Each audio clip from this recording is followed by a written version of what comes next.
These guys are ridiculous. These guys are ridiculous. Now, how about them damn Celtics? And we are back with another episode of How About Them Celtics. Sam and I are here recording Thursday, March 14th, Pi Day, after the Celtics win over the Phoenix Suns. Picked up their second win over Phoenix in the span of a week, this time in more convincing fashion. 127-112 was the final score for the Celtics. I am at the Garden tonight, except they took all the tables out of this room, and so all I have left is this really short, like, side table thing. And, like, if I sit up straight, I'm just going to be like this. It's very unfortunate, but I'm here. I'm going to be the hunchback in Notre Dame today, just to be in a frame. But Celtics, big win. Jaylen Brown, dominant, 37, 5, 3 assists, 2 steals. Tatum, big game as well. Took a backseat in the second half, but that's what the game dictated, so good for Tatum. And then Al Horford, second 20-point game of the season, 6 for 10 from 3. Big game from him as well. Pretty dominant day for the Celtics in the grand scheme of things. And for what it's worth, Sam, despite some Suns runs, to your point, the clapback Celtics sure as hell clapped back. They clapped back hard. I was disappointed, though, in the first half they did give up the lead. That was one of the things in the article. Like, if you go through that article on Celtics blog that I did today, all the game charts that I used are like, almost had it, but nope, didn't give up the lead. Like, I was like, isn't that sick that they just don't give up the lead? And they were like, gotcha. But they really only went down like 1, and then they said they'd seen enough and took over this game again. It was a pretty good, again, focused performance from the Celtics. They did not get overwhelmed when Phoenix stormed back. They didn't get flustered when Kevin Durant wasn't missing in this game. And they did a really good job of spreading the wealth. Even Derek White, who wasn't super efficient today, had his moments, stayed ready, made threes. Drew Holiday made a couple big shots in this one, made the dagger pull up in transition, only took 5 shots, all of them threes. I just liked what I saw from the Celtics as a team today. Good team ball. Jaylen continued to be aggressive. Tatum had a very efficient start to this game, and he just played well. Picked his spots, read the room. Overall, just a really good game. Of course, Horford played well. Too bad I wasn't there today to ask Joe about Horford, which is the only thing I do when I go to games. But it would have not been a win had it not been for him, probably. I mean, they needed the 24 points. They did win by 15, but he helped them get going early. They were dead out the gates if it wasn't for Horford. Yeah, a lot of offensive rebounds. I mean, I guess to the anti-Horford point, not that there is one, but like he was also getting murdered on the glass by Yusuf Nurkic a little bit. Dude, make you swan dive out the second floor here. Yeah, watching them get all the rebounds. Nurkic finished with 7 offensive boards. Suns had 19 as a whole. They were just killing the Celtics on there. That's what Nurkic does to a degree, and it didn't end up mattering because the Celtics played too well. It was a math game, though. The Celtics outscored the Suns by 42 points from 3. So, like, it's not going to be a fun day if you're the opponent and you're getting outscored by that much from 3. 5 of 9 from deep for Jaylen, 4 of 8 from Tatum, 6 of 10 from Horford, 3 of 5 from Drew, 2 of 5 from Hauser, and then 3 of 9 from Derek. A little bit of a slow day there, but still made 3 of them. Just a big day overall. Even Tillman got in the action, made it 3 in the end. So big day for the Celtics behind the 3-point line. Basically the same guy. If you watched the playback the other day.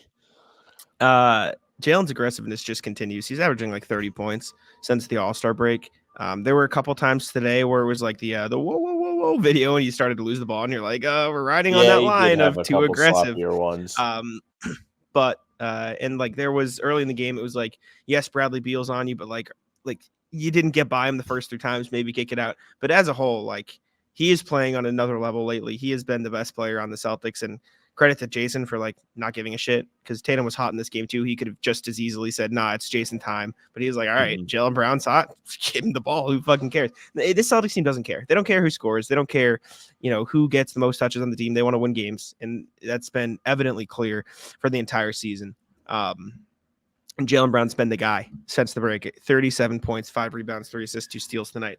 I'm going to be writing a piece for Celtics blog, which should be out tomorrow morning or maybe afternoon, about just the way that Tatum and Brown have been able to read the game lately. Because, like, as much as it seems obvious, it's not something they did early on in their careers. Like Jaylen being able to read when he has a smaller defender on him. For as much as I just said, there were a couple of positions that were iffy. Like read there's a small defender on him, drive by him, know where to drive by him, and know when it's time to kick out versus drive. And then Jason Tatum, I mean, the Suns threw a double team at the top of the key on him. That was some of the worst fucking defense I've ever seen. Let me pull it up. I clipped it on Twitter. This was Pull it up. the most egregious defense you could ever imagine. And Tatum was like, all right, you're going to double me 5 feet behind the 3-point line. I'll just pass and then swing pass again. And it's going to be the easiest 3-point shot Derek White's ever hit in his life. Ready? Here we go. So this is, again, I tweeted it out. I said some of the worst defense I've seen. Sorry, I tweet a lot of clips. Bad defense by Phoenix is how I phrased it. So watch this play. Tatum dribbling at the top of the key, gets the ball from Derek White. Screen from Holiday to get Nurkic on Tatum. The Suns are so afraid of Tatum that, boom, watch, look at this. What are you doing? KD, this is not only the softest double I've ever seen, as Bill Sy pointed out in the Slack, but it's also I know you're afraid of. Okay, now it's lagging. I know you're afraid of Tatum getting by you, but if this is the result, okay, if Twitter would chill out, Twitter's if awful that's the with this result, stuff. Not for nothing. If that's the result, then it's not even worth you going out to double team him because you're just Bradley Beal got caught with his hand down his pants, doing nothing in the paint. Okay, fine. I refreshed, and now we can actually watch the full clip. So the Jays have done a great job of reading the defense and taking what the defense gives them, regardless if they themselves are on a hot scoring night. So credit to them for that. Again, Bradley Beal just got screwed. It wasn't even his fault. It's just terrible rotations and a quick timeout by Frank Vogel. So I think those two have been super good this season. So slow.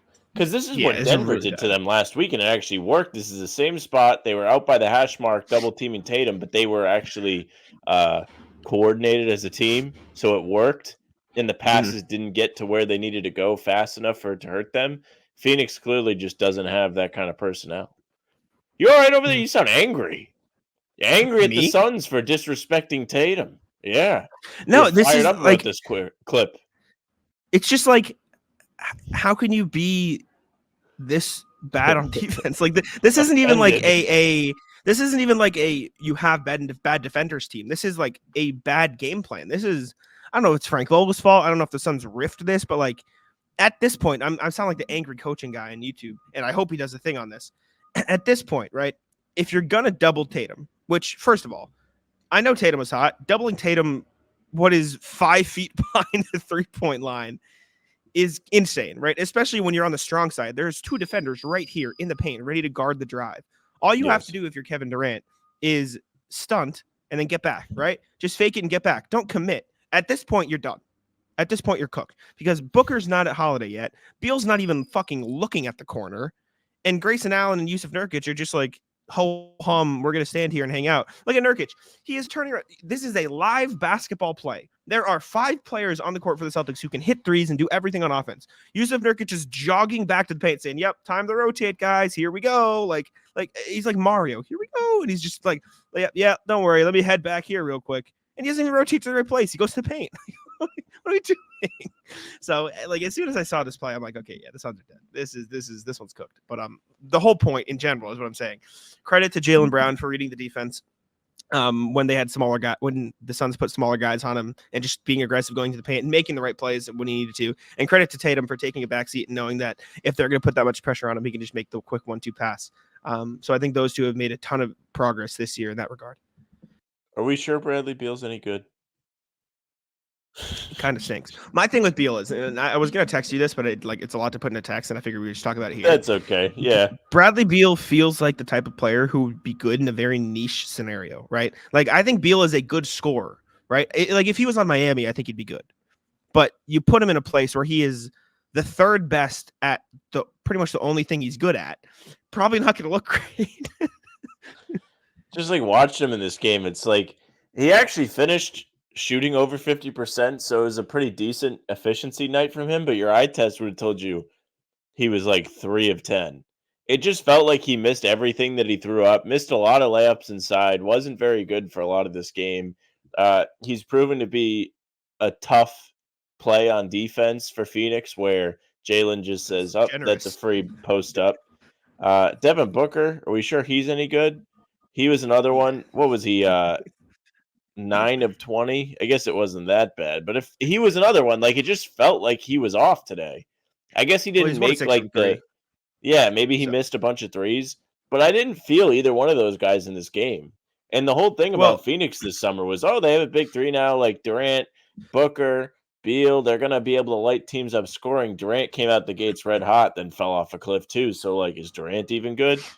But no, like, seriously, I really am just like, I can't believe they gave up so much for Beal. Prayers up to them. I mean, even like Kevin Durant, he was 9 of 19. That's only one shot worse than Booker, one attempt. But I think the real thing is, as much as you might laugh at it, like 9 of 19, 9 of 17, 9 of 20. What's that? 27 of 39, 46 of 56. So 27 of 56 is 48% shooting. Not bad, right? That's pretty good.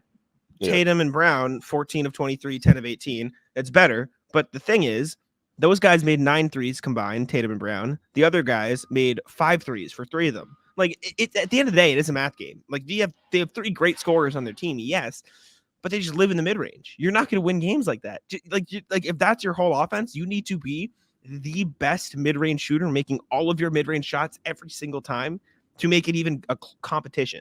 And if they're not that, they're not going to win.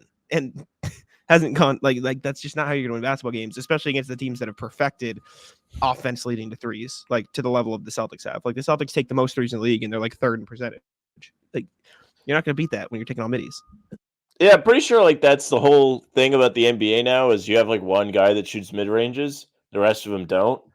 For the Celtics, it's strangely Jaylen and also Porzingis. So I guess if your guys are elite at it, it depends on the position. You can have 2 or 3 guys that'll do it. But they can also hit threes. And not that the Suns can't, but they don't. Phoenix can hit That's threes, but they don't take them.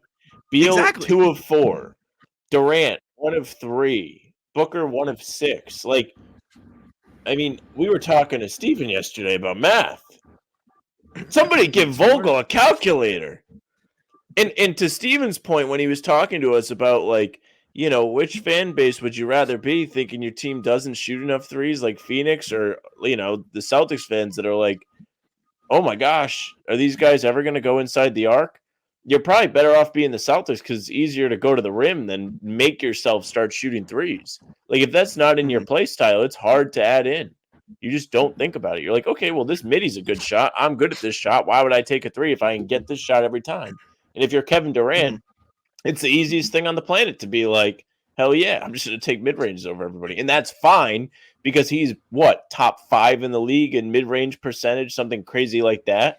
So it's okay for him to do it. But are the other 2 guys like that? I don't think so. I know Booker's pretty good too, but I don't think Beal's that good. Beal's a good mid-range shooter. They're all good mid-range shooters. It just doesn't matter because, like, they take, let me take a look. They take the 5th fewest threes in the league. And ironically enough, the Nuggets, that's the contrast for you, right? The Nuggets are also getting layups. Football season may be over, but the action on the floor is heating up. Whether it's a tournament season or the fight for a playoff home court, there's no shortage of high-stakes basketball moments this time of year. Get in on the excitement with Prize Picks, America's #1 fantasy sports app, where you can turn your hoops knowledge into serious cash.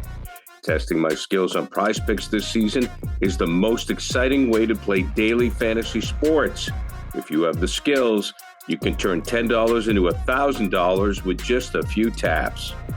Prize Picks is really simple to play, and I can make my picks and submit my entry in less than 60 seconds. Download the app today and use code CLNS for a first deposit match up to $100. Use the code CLNS for the first deposit match up to $100. Pick more, pick less. It's that easy.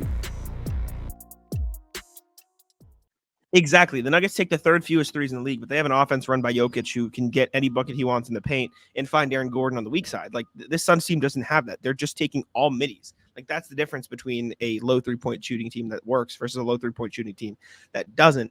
And for what it's worth, like, they only took 8 or 5 more paint, restricted area shots than the Celtics. The Suns shot 16 of 23 in the restricted area. The Celtics shot 14 of 18 in the paint in general. Like, the Suns shot 9 of 23 in the paint non-restricted area. The Celtics shot 6 of 15. And then from the mid-range, Celtics shot 2 of 6, and the Suns shot 11 of 12. But then the Celtics shot 21 of 42 from above the 3-point arc, like the top of the key. you're not winning if that's the splits you're going with. If the Celtics or you're allowing the Celtics to shoot 50% from the three, you're overreacting to Tatum and Brown and giving Horford all of those shots and Derek White all of those shots and Drew Holiday all like that's just not like the Celtics make it hard because you have to pick what you want to take away. Joe Mazzulla's talked about that a lot. I think Frank Vogel, or I've heard other opposing coaches talk about it too. Like you have to pick what you want to take away and you have to live with some stuff. That's the nature of the NBA because these teams are really good. You picked wrong. Like the way to beat the Celtics, I think, as we've seen throughout the course of the season, is you be really physical with them inside and you take away a 3-point shot, you force them off the line. That's how you beat them. And if you don't do that, you lose. And when the Celtics are all firing in all cylinders, they can find ways around that, as we've seen. But then on the flip side, like the Celtics, I think, are pretty okay. Like just playing solid defense and a bunch of mid-range shots and giving up a ton of like contested middies. Joe's Mazzulla ball is all about math, and I mean the math worked in this one. The Celtics got killed in the rebounding department. I guess in part because Nurkic was just a beast down there, but still, like they got out rebounded 51-31, and also because they made all the shots. The Phoenix, I mean, they only got one fewer free throws. Really, no calls in this game, as it was in the last couple games as well. But the Celtics even got outshot. The Suns took 10 more shots than the Celtics in this game. Just the Celtics just made 14 more threes. Like you're just not going to win the game if you're giving up that big of a 3-point disparity. So credit to the Celtics. The Jays are awesome. We talked about Horford. Drew Holiday had 10 assists in this game the day after we talked about him being sort of a connector. So credit to him. He's been great. And Tillman too. Tillman looks good, man. So did Cornette, but like Tillman, he came to play in this one, made a 3, played some solid defense. This was a really, really good win against a quality team. And it was without Porzingis. So credit to the Celtics. They're back. Potentially could be back. They look good. Joey Calculator strikes again and played some good defense there himself, thanks to the Big J journalists in the press room tonight. I realized that he closed out on a Royce O'Neal post-buzzer heave that somebody shared on Twitter, and everybody was tweeting about it. So credit to all of you guys. I did not notice that in real time, but that was one of the funniest things I've seen this season. It rivals – it's probably better than the time that Brad Stevens pump faked the 3 from the corner. Joe Mazzulla just closing out on Royce O'Neal. If you're Royce O'Neal, like, what is your reaction to that?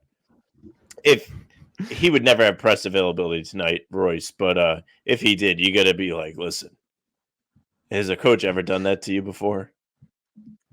Let's see. I bet maybe somebody asked him in the locker room because you can just go up to anybody in the locker room. But can you? Here's the play. I think so. I'm not exactly sure it works, but here's the play. I was wondering. It's so good. It's fire. He missed the shot too. Well, he gave a really good answer about it after the game. I'll put it on the screen and tweeted it out. He basically said, like, we don't want these guys to get a rhythm. Like, Royce O'Neal hadn't made a 3 all night. For what it's worth, he finished 0-7 from the field, 0-5 from 3. He said at that point, he hadn't made a 3 all night. And so I don't want him going back to the bench feeling good about himself. He's like, I'm not letting him make a shot on our hoop, like in front of our bench. I expect our players to play defense, and I'm going to hold our staff to the same standard. He said, like, when our staff wasn't doing that early in the year, I had a stern conversation with them about not letting guys get up shots on our basket. Buddy Hield was doing this early in the game, and he goes, Gary Washburn asked him about it, and he was like, I think he did this earlier. He like contested, and he was like, yeah, I got mad at our players for letting them shoot on our basket. Like, we can't let guys shoot on our basket. He said, I think it's important, a little gamesmanship, but we don't want guys going back to their bench feeling good about themselves. I still don't understand the people who dislike Joe. This is like everything you want. This is what Boston fans like live for. This type of shit. Like this is something like, yeah, fuck this team. This is our coach. This like, dude, Joe rocks. He's that guy. Like he literally goes, this is innovative. Well, the crazy part, like the fact that he goes, I knew Royce O'Neal hadn't made a 3 all night, so I wasn't bad to let him make one there. Like, what the fuck is wrong with you? Like, that's some psycho shit. And it's sick. It's awesome. Like, I don't want him to lose money, but it would be a little funny if he got fined. He literally said, if it's within the rules, we're going to do it. And that's like, what's the rule against it? It'd be fire if the NBA came up with a rule and said, you can't do this shit. But like, they just say that's enough of that. Well, we see players do it all the time where they like block the ball from going in the hoop after a whistle's dead. So like, why can't Joe do it? He said, fuck it. Yeah, I'm not letting him do shit. Joe rules, man. He's so sick. He's so awesome. By the way, we have not mentioned this yet. Celtics have clinched. They will be there no matter what. Celtics will be in the playoffs. 10th year in a row. They've made the playoffs, by the way. 10 years in a row. What is that? 15 out of 16? Because they missed the 1 year. Wow. What a run. Pretty good. No championships in 10 years. They'll get it. They'll get there eventually. Hopefully. I am no longer asking. I'm like getting mad because they haven't won a championship yet. Like every day I get progressively more upset when they just haven't had the chance to do it yet this year. Like I can't make the playoffs start yet. I'm like, this team like sucks. Like they should have already won the title, blah, blah, blah, blah, blah. This team has only existed since the start of the season. That's what I'm saying. That's what I'm saying. Yeah, exactly. But I'm just getting more and more mad at them. I'm like, you know what? I just remembered they still haven't won a title. Well, they didn't win the in-season tournament. I'm sitting here like, Sam, it's been 2 days, brother, please. Blemish on the resume. They lost the Mickey Mouse tournament. They don't give a shit about that. Did I miss anything? Did we go over it all? I think we went over all of it. Couple days off. Wizards, Pistons, back-to-back. Absolute gauntlet coming Sunday, Monday. Now, I'm never the one to say this, but I swear to fucking God. Please. I don't want to come on here. If anything else, I don't want to come on here and have to deal with Sam if they lose to the Wizards. If they lose on Sunday, I'm going to be pretty mad. If they lose Monday, at least it's like a little bit funny because I kind of like the Pistons. That's but the Wizards. The Wizards, I actually like hate the Wizards. I think Poole's a rat. Kuzma's always been kind of annoying. You see what Jaylen Brown did to the Wizards tonight? No, what did he do? Let me find it. This is the most disrespectful. I don't remember what the hell I was going to look at. This is one of the most disrespectful things I've seen in a long time. Watch this play. They're up by 17 at this point, or maybe 14. And Jaylen Brown just pulls this out of the bag. Look at this. Hold on. I gotta find the tab. Oh no! What are you laughing at then? I will tell you as soon as I'm done. As soon as you're done. Jaylen Brown crosses him up, stares at him on the ground, and then does the Curry turnaround on the three. Did he make it? Yeah, he did. Yeah. Wow. That's just as bad as the Harden one years ago when he stared at Wesley Johnson. Dude. And then, all right. I love how it cuts to the other end, and there's just Jordan Poole doing a super cool crossover move. He sucks. So, what were you going to say? As we mentioned on the pregame show today, Providence College played against Creighton in the Big East men's basketball tournament. They won. Did you put it on a second screen? I didn't put it on a second screen, but I did tune in at halftime. I knew it. I watched some of it. I just didn't have a second screen, to be honest with you. Exchange with Providence head men's basketball coach Kim English. Question. Coach, you are trending on Black Twitter. They're wanting to know who he is. What's his marital status? They're saying Kim English, very handsome. Kim English, who I shared a flight with this summer. What was his response? What did he say? He said no comment. You should just make that up next time you go see Joe. Be like, Joe, you're trending on Black Twitter. What do you think? I don't think I'm the person to make that up. Oh man. Okay. Did we cover everything? I think that about does it. We covered everything and more. We did. You got some Jaylen Brown. You got some Providence College. Who doesn't love that? Thank y'all for tuning in. We appreciate it. Make sure to subscribe to How About Them Celtics. Leave a like on the video, which forgot to ask you to do at the start. So if you watched to this point, just scroll down, leave a like. We'd appreciate it. Check us out on all podcast platforms. Follow us there. Leave a 5-star review, and I'll let Sam wrap it up. Hey, thank you very much for watching. Make sure you subscribe to the YouTube channel, hit the notification bell so you don't miss any of our daily uploads. We're coming at you at 5 a.m. with some new content every single day. We'll be live later today at some point. I'm assuming 10, but I know there's some kind of shenanigans happening that you and Bobby may be a little bit busy there. Is it you going to be good for? Yeah. So it's going to be a different time. There's practice, yeah. Practice. We'll have to find a time. Figure it out. Actually, we might have to do it. That means Sam does time gymnastics tomorrow. It's gonna be a mess, yeah. But make sure you come no matter what. We'll be here. We'll be here for you. You can find us on Spotify and Apple. Follow us there for the audio pods and game recaps right to your inbox. You can email us, hbtcpod@gmail.com. We're recording Sunday's pod later today. So make sure you get those emails in. Tell us what you thought of this win over Phoenix. It was a kind of a marquee game coming in, and the Celtics kind of whomped them. So big win. You can also find us on socials at How About Them C's, Twitter, Instagram, and TikTok. The Facebook is just the name of the podcast. Jack's Twitter is at Jack Simone NBA. My Twitter is at Sam LaFrance NBA. That's it for us.